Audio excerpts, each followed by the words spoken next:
तो आज हम भविष्य में झांकने वाले हैं, साल 2157 की दुनिया में। काफी आगे की दुनिया। हाँ बिल्कुल। और हमारे पास है आइजैक असिमोव की एक बहुत ही मशहूर कहानी द फन दे हैड।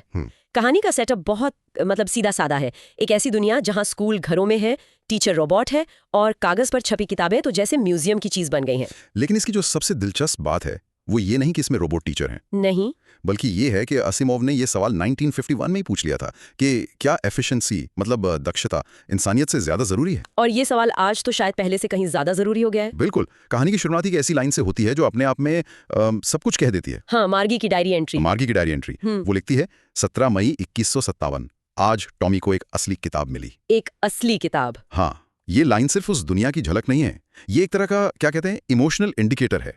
ये दिखाता है कि उस समाज में किस चीज को कीमती और दुर्लभ माना जाता है। एक कागज की किताब, बिल्कुल, एक ऐसी चीज जिसे हम आज शायद फेंकने से पहले एक सेकंड भी नहीं सोचते। और जब वो दोनों उस असली किताब को देखते हैं तो उनका जो रिएक्शन है वो कमाल का है। हाँ। मार्गी और टॉमी के लिए सबसे अजीब बात पता है क्या है? कि किताब के पन्ने पीले और सिलवटों वाले हैं और शब्द अपनी जगह पर रुके हुए हैं। हाँ, वो हिलते नहीं है। ये उनके लिए एक तमाशे जैसा है, क्योंकि उनकी दुनिया तो टेलीबुक्स की है जहाँ शब्द स्क्रीन पर चलते रहते हैं। और यहीं पर हमें मतलब दो नजरियों का टकराव दिखता है। टॉमी जो 13 साल का है, थोड़ा बड़ा है, हाँ, थोड़ा स्मार्ट है, उसे ये किताब पूरी तरह से एक बर्बादी लगती है। उसका तर्क एकदम साफ है। क्या कहता है वो? वो कहता है एक बार पढ़ लो तो फेंक दो। हमारे टेलीविजन स्क्रीन पर तो लाखों किताबें हैं और उसे फेंकना भी नहीं पड़ता। ये तो एकदम आज की किंडल बनाम फिजिकल बुक वाली बहस हो गए। बिल्कुल, ये पूरी तरह से उपयोगितावादी मतलब यूटिलिटेरियन सोच है।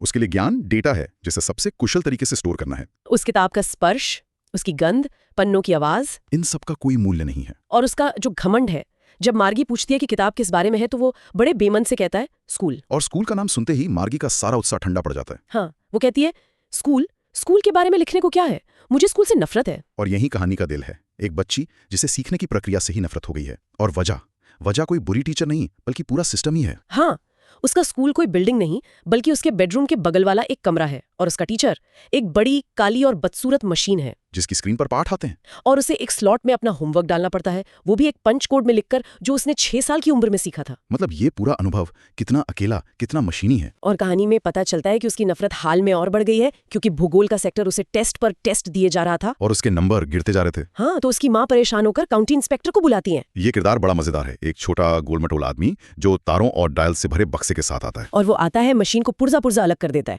और मार्गी मनी मन उम्मीद कर रही है कि वो उसे वापस जोड़ ही ना पाए। हाँ बिल्कुल। मुझे ये हिस्सा बहुत मानवीय लगता है। टेक्नोलॉजी कितनी भी एडवांस हो, बच्चे हमेशा यही चाहेंगे कि काश स्कूल से छुट्टी मिल जाए। सही बात है, लेकिन यहाँ एक बहुत गहरा व्यंग्य भी है। इंस्पेक्टर मार्गी की माँ को बताता है कि इसमें बच्ची की कोई गलती नहीं थी। अच्छा, तो फिर? असल में भूगोल का सेक्टर थोड़ा ज्यादा तेज सेट हो गया था। ओहो। और यही आज की ई टेक का सबसे बड़ा विरोधाभास है। हम पर्सनलाइज्ड लर्निंग की बात करते हैं, लेकिन क्या वो सच में बच्चे की भावनाओं को समझता है? नहीं, वो तो सिर्फ स्पीड को समझता है। बिल्कुल। इंस्पेक्टर मशीन को ठीक करता है, मार्गी को नहीं। उसके सिर पर प्यार से थपथपाता है, लेकिन उसकी परेशानी का असली कारण नहीं समझता। और वो उस मशीन को 10 साल के बच्चे के लेवल पर सेट कर देता है। लेकिन मार्गी की निराशा तो इस बात से है कि टीचर ठीक हो गया। हाँ, उसे उम्मीद थी कि कम से कम 1 महीने की छुट्टी मिल जाएगी, जैसे एक बार टॉमी को मिली थी। हाँ, जब उसका इतिहास का सेक्टर पूरी तरह खाली हो गया था। इसी निराशा में वो टॉमी से पूछती है कोई स्कूल के बारे में लिखेगा ही क्यों? और तब टॉमी उसे उस पुरानी दुनिया का राज बताता है। वो कहता है ये हमारी तरह का स्कूल नहीं था बेवकूफ, ये पुराने जमाने का स्कूल है जो सदियों पहले हुआ करता था। हाँ, सदियों पहले। और जब उसे पता चलता है कि उन स्कूलों में टीचर एक इंसान होता था तो वो चौंक जाती है। उसका सवाल बहुत मासूम है।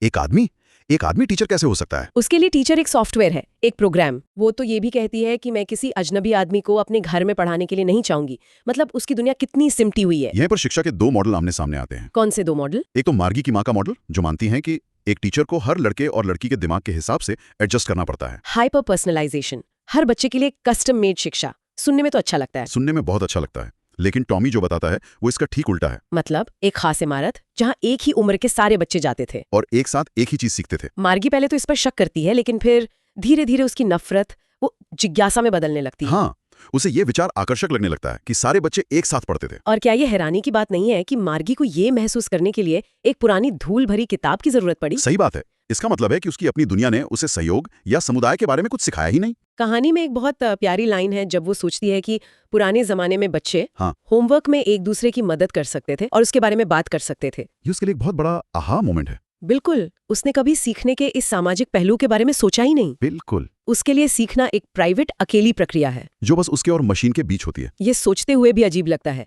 हम में से कई लोगों ने लॉकडाउन में इसका अनुभव किया है, जब स्क्रीन ही हमारा स्कूल थी। बिल्कुल, असिमोव ने ये 70 साल पहले ही देख लिया था, और वो अनुभव हमें ये भी सिखा गया कि शिक्षा सिर्फ जानकारी का लेन देन नहीं है। ये एक सामाजिक और भावनात्मक प्रक्रिया भी है। हाँ, आप क्लास में अपने दोस्त को देखकर मुस्कुराते हैं, किसी मुश्किल सवाल पर एक दूसरे की मदद करते हैं, ये सब सीखने का हिस्सा है। मार्गी की दुनिया में ये सब गायब है। उसकी शिक्षा कुशल हो सकती है, पर समृद्ध नहीं है। और यही हमें कहानी के सबसे मार्मिक हिस्से और उसके शीर्षक तक ले जाता है। मार्गी की माँ उसे आवाज देती है, मार्गी स्कूल। उसे अनिच्छा से वो किताब छोड़कर अपने स्कूल रूम में जाना पड़ता है। मैकेनिकल टीचर पहले से चालू है। हाँ, स्क्रीन पर लिखा आता है, आज का अंक गणित का पाठ भिन्नों के जोड़ पर है, कृपया कल का होमवर्क सही स्लॉट में डालें। वो एक आह भरकर होमवर्क डालती है, लेकिन उसका दिमाग वो कहीं और है। वो उन पुराने स्कूलों के बारे में सोच रही है। वो कल्पना कर रही है कि कैसे उसके दादा जब छोटे थे तो पूरे मोहल्ले के बच्चे एक साथ हंसते चिल्लाते हुए स्कूल आते होंगे, एक साथ क्लासरूम में बैठते होंगे, और दिन के अंत में एक साथ घर जाते होंगे। और यहीं पर कहानी का शीर्षक द फन दे हैड, मतलब वो मजे जो वे करते थे, पूरी तरह से स्पष्ट हो जाता है। हाँ, मार्गी को एहसास होता है कि सीखने का असली मजा शायद सिर्फ पाठों में नहीं था। वो मजा सामाजिक संपर्क में था, दोस्ती में था, साझा अनुभवों में था। और वो उस मजे के बारे में सोच रही है जो उसने कभी अनुभव ही नहीं किया। और अंत में उसके दिमाग में जो बात सबसे ज्यादा गूंजती है वो बहुत ही सरल लेकिन शक्तिशाली है। कौन सी बात? और शिक्षक लोग थे, और द टीचर्स वर पीपल। ये साधारण सी बात उसके लिए असाधारण है। एक मशीन आपको तथ्य दे सकती है, आपकी रफ्तार के हिसाब से खुद को ढाल सकती है, लेकिन वो एक इंसान का दिया हुआ प्रोत्साहन, उसकी सहानुभूति, या क्लास में सुनाया गया एक मजेदार किस्सा नहीं दे सकती। वो मानवीय स्पर्श पूरी तरह से गायब है। तो अगर हम इस पूरी चर्चा को समेटें तो ये कहानी हमें ये चेतावनी देती है कि शिक्षा में दक्षता की अंधी दौड़ में हम उस मानवीय तत्व को न खो दें। सही कहा। ये कहानी टेक्नोलॉजी के खिलाफ नहीं है, बल्कि टेक्नोलॉजी के अमानवीय इस्तेमाल के खिलाफ है। बिल्कुल। मार्गी का मैकेनिकल टीचर पर्सनलाइज्ड है, पर वो उसे प्रेरित नहीं कर पाता, उसे अकेला महसूस कराता है। तो ये हमें आज सोचने पे मजबूर करता है कि हम एआई और टेक्नोलॉजी को शिक्षा में कैसे इस्तेमाल करें। हाँ, क्या हम उन्हें एक टूल की तरह इस्तेमाल करें जो इंसानी शिक्षक की मदद करें, या फिर हम इंसानी शिक्षक को ही सिस्टम से हटाने की कोशिश करें। और ये भी कि हम प्रगति को कैसे परिभाषित करते हैं। क्या हर बच्चे के लिए एक अलग शिक्षण पथ ही प्रगति है, या फिर बच्चों को एक साथ लाना, उन्हें सहयोग करना और एक दूसरे के नजरिए को समझना सिखाना असली प्रगति है। बिल्कुल। और इसी सोच के साथ हम एक अंतिम विचार छोड़ सकते हैं।